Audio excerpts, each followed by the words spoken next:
अखिलेश यादव किस तरीके से पीडीए को छोड़कर एमवाई फॉर्मूले को छोड़कर अब ब्राह्मणों को साधने की कोशिश कर रहे हैं। इसमें वो कहते हुए नजर आ रहे थे कि ब्राह्मण भला न वैश्य, इनमें भला न कोय, और कोई वैश्य तो भली ब्राह्मण भला न कोय। उनके स्पोक्स पर्सन, उनके प्रवक्ता राजकुमार भाटी ऐसे स्टेटमेंट देते हैं, ब्राह्मणों को वैश्य से कंपेयर करते हैं, जाट गुजरों पर सवाल उठाते हैं, पैगंबर मोहम्मद को महापुरुष बताते हैं, भगवान को नहीं मानते हैं, रामचरितमानस पर सवाल उठाते हैं, मनुस्मृति को कूड़ा करार देते हैं। क्या उस पार्टी का ये ब्राह्मण प्लान कामयाब हो पाएगा? समाजवादी पार्टी पहले तो ब्राह्मणों का अपमान करती है और अब उन्हीं ब्राह्मणों का वोट पाने के लिए बैठकें बुला रही है।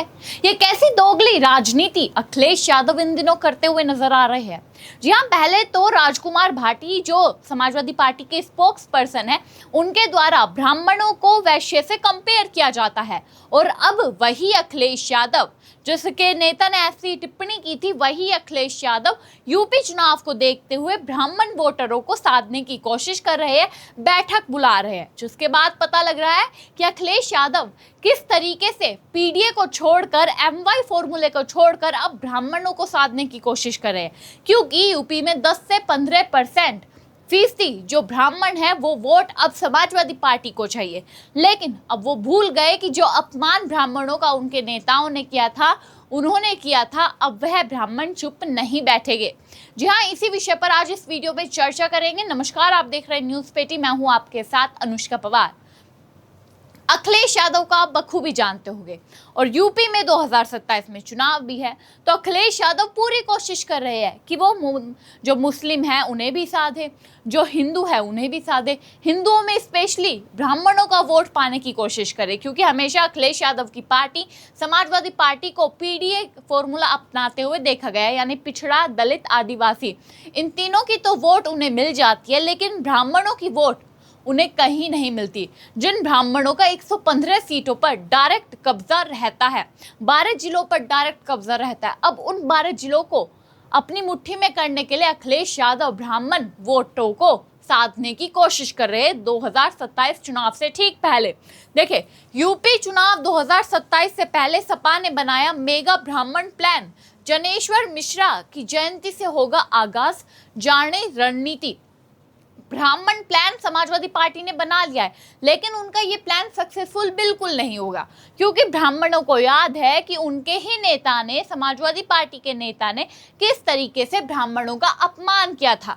राजकुमार भाटी ने ब्राह्मणों को वैश्य से कंपेयर किया था, वो अपमान ब्राह्मणों को आज भी याद है। इसी वजह से ये जो ब्राह्मण प्लान समाजवादी पार्टी अखिलेश यादव बना रहे हैं वो कहीं सक्सेसफुल नहीं होगा।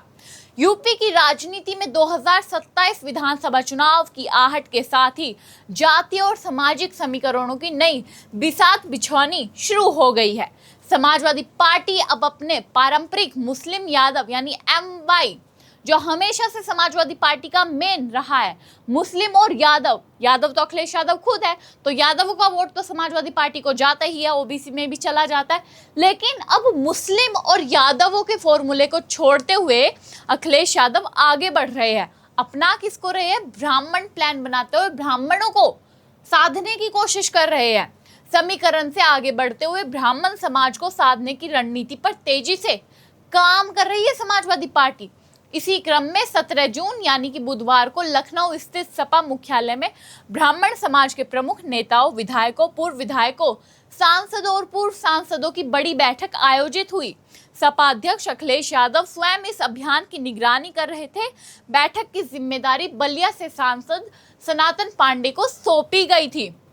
देखिए, समाजवादी पार्टी ने 17 जून बुधवार को सपा मुख्यालय जो लखनऊ में स्थित है वहां पर सभी नेताओं को बुला लिया, जितने ब्राह्मण हैं, जितने समाजवादी पार्टी के सांसद है, विधायक है, पूर्व सांसद है, पूर्व विधायक है, नेता है, सबको बुला लिया। तमाम नेताओं को बुलाने के बाद खुद भी अखिलेश यादव वहां पहुंच जाते हैं और एक ब्राह्मण प्लान बनाते हैं कि अब हमें इस प्लान पर काम करना है और यूपी के ब्राह्मणों को साधना है, 2027 में वोटों उनकी खींचनी है।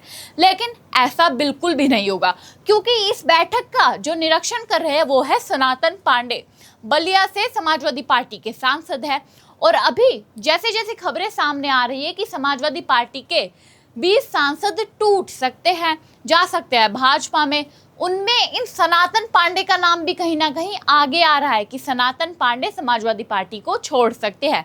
लेकिन अखिलेश यादव ने तो इस बैठक के इस प्लान का हाथ ही उनके हाथ में थमा दिया है कि सनातन जी आप संभालिए, आपका नाम सनातन है तो शायद ब्राह्मण हमें आपके नाम से ही वोट दे दे। लेकिन ब्राह्मण ऐसे नहीं फंसने वाला।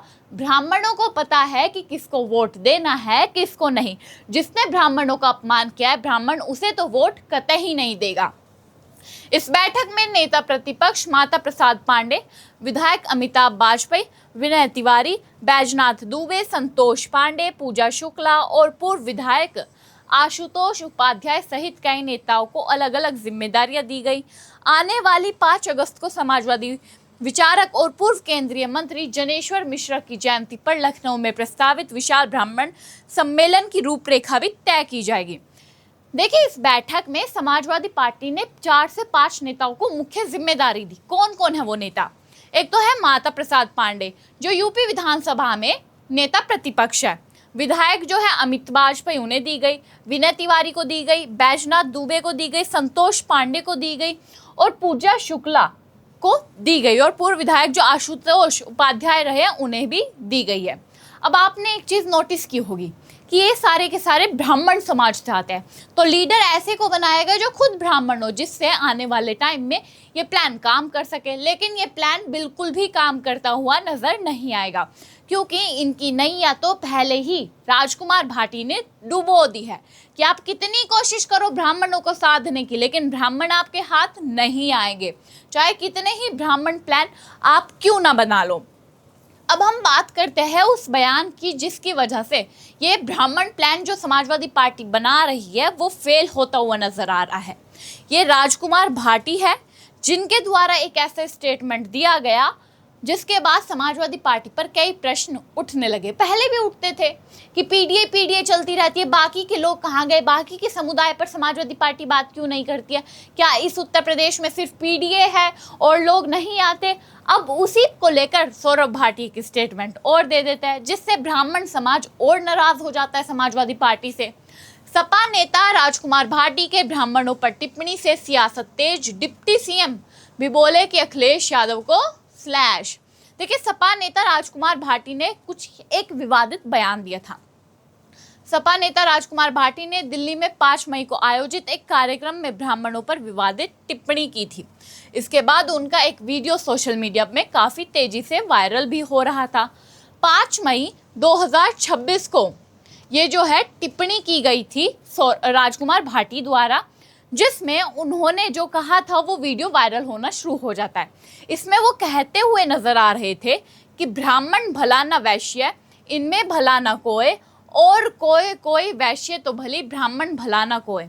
यहाँ पर उनके द्वारा एक दोहे के माध्यम से वैश्य से कंपेयर किया गया ब्राह्मण को, जिसके बाद ब्राह्मण समाज और नाराज हो जाता है। हमारे हिंदू धर्म में 4 वर्गों में बांटा गया है। ब्राह्मण सबसे ऊपर आते हैं और वैश्य बीच में आते हैं। ब्राह्मण आते हैं, फिर क्षत्रिय आते हैं, फिर वैश्य आते हैं, फिर शूद्र आते हैं। लेकिन ब्राह्मण जो टॉप वाले हैं उनको वैश्य से कंपेयर करना ब्राह्मण समाज को नहीं भाया। इसी वजह से ब्राह्मण समाज काफ़ी ज़्यादा नाराज़ हो गया और समाजवादी पार्टी के खिलाफ हंगामा करता हुआ नजर आया। इस पर ब्रजेश पाठक भी बोलते हैं, बीजेपी के भी कई नेता बोलते हुए नजर आते हैं। हालांकि मायावती खुद जो विपक्ष की नेता है वो खुद भी अखिलेश यादव से कहती है कि आपके नेता को ऐसी टिप्पणी नहीं करनी चाहिए थी, उन्हें माफ़ी मांगनी चाहिए। लेकिन इस बयान के बाद अखिलेश यादव अब जो ब्राह्मण प्लान बना रहे हैं वो राजकुमार भाटी के बयान पर चुप रहे थे। राजकुमार भाटी ने जब ये स्टेटमेंट दिया था तब उन्होंने चुप्पी थामी हुई थी, जिसके बाद ब्राह्मण और ज़्यादा नाराज जो है वो अखिलेश यादव से हो गए थे। और ये कोई पहला बयान नहीं था जो राजकुमार भाटी ने दिया हो ऐसा आपत्तिजनक। इसके अलावा 4 ऐसे बयान और है जो उन्होंने वर्ग को लेकर, किसी समुदाय को लेकर, किसी जाति को लेकर दिए थे। देखिए, राजकुमार भाटी के 5 बयान हैं जिन पर ज़बरदस्त बवाल हुआ है। ब्राह्मणों पर भी उन्होंने टिप्पणी की और उस मामले में फंस गए। वो टिप्पणी हमने आपको बता दी कि ब्राह्मण को वैश्य से कंपेयर राजकुमार भाटी ने किया था। दूसरा बयान क्या था? जाट गुजरों पर निशाना। जाट गुजरों पर उन्होंने निशाना साधा था, वो भी राकेश टिकैत के सामने ही। उन्होंने कहा था कि एक आदमी की कई कई पत्नियां हो, ये तो रामकृष्ण राजा महाराजाओं और जमींदारों में होता था। लेकिन इसमें उन्होंने कहा कि एक आदमी की कई कई पत्नियां हो, ये राजा महाराजा रामकृष्ण के ज़माने में होता था। पहले तो यहाँ पर इन्होंने रामकृष्ण का नाम लेकर ऐसे ही जो हमारे हिंदू धर्म में उसके जो भावना है उसे आहत किया था, क्योंकि राम जी की तो एक ही वाइफ थी ना, सीता मैया। उनके प्रति ऐसे स्टेटमेंट देना तो हमारे हिंदू धर्म के जो लोग थे वो नाराज़ हो गए थे। फिर उन्होंने एक स्टेटमेंट और दिया जिससे जाट गुर्जर जो है वो भी नाराज़ हो गए कि लेकिन एक पत्नी के कई पति हो, यह जाट गुर्जरों में होता है। राजकुमार भाटी खुद गुर्जर है और उन्होंने जाट गुर्जरों के खिलाफ ऐसा स्टेटमेंट दिया, तो फिर जाट गुर्जर भी इनसे नाराज हो गए। पहले तो ब्राह्मणों के खिलाफ, फिर जाट गुर्जर भी नाराज हो गए। तीसरा बयान दिया था उन्होंने, पैगंबर मोहम्मद सबसे बड़ा महापुरुष है। उन्होंने कहा था कि पैगंबर मोहम्मद इतिहास के एकमात्र ऐसे व्यक्ति है जिन्होंने धर्म संस्थापक, समाज सुधारक और शासक की भूमिका एक साथ निभाई। उन्हें मानवता के लिए काम करने वाला और सभी मानव के लिए शिक्षा देने वाला बताया था। पहले तो उन्होंने हिंदू धर्म का पूरा अपमान कर दिया था। हमारे जाट गुर्जर भाइयों के लिए उन्होंने आपत्तिजनक शब्दों का इस्तेमाल किया, फिर ब्राह्मणों के लिए किया, वैश्यों को भी कहीं ना कहीं गिराया उन्होंने। और अब जब मुस्लिम समुदाय को अपनी वोट पाने के लिए, जो समाजवादी पार्टी का हमेशा से मोटिव रहा है मुस्लिमों की वोट पाना, उसके लिए उन्होंने पैगंबर मोहम्मद को सबसे बड़ा महापुरुष बता दिया। इसके बाद हिंदू धर्म के लोग बिल्कुल ही समाजवादी पार्टी से कटने लगे, समाजवादी पार्टी के खिलाफ हंगामा करने लगे, बवाल उतारने लगे कि समाजवादी पार्टी तो सिर्फ एक समुदाय की पार्टी है। समाजवादी पार्टी को कुछ लोग नमाजवादी पार्टी भी बताने लगे, जिसके बाद काफ़ी ज़्यादा बवाल भी मच गया। चौथा बयान उन्होंने रामचरितमानस पर सवाल उठाते हुए किया। हिंदू धर्म के लोगों के लिए सबसे बड़ा सवाल यही उन्होंने उठा दिया। और फिर समाजवादी पार्टी का ये जो ब्राह्मण प्लान है बिल्कुल फेल हो जाएगा, क्योंकि उनके नेता ही ऐसे बयान देते हैं। उन्होंने कहा था कि रामचरितमानस एक बढ़िया काव्य है, लेकिन उसमें बड़ी संख्या में घटिया चौपाइयाँ है। साथ ही राजकुमार भाटी ने मनुस्मृति को कूड़ा करार दिया था।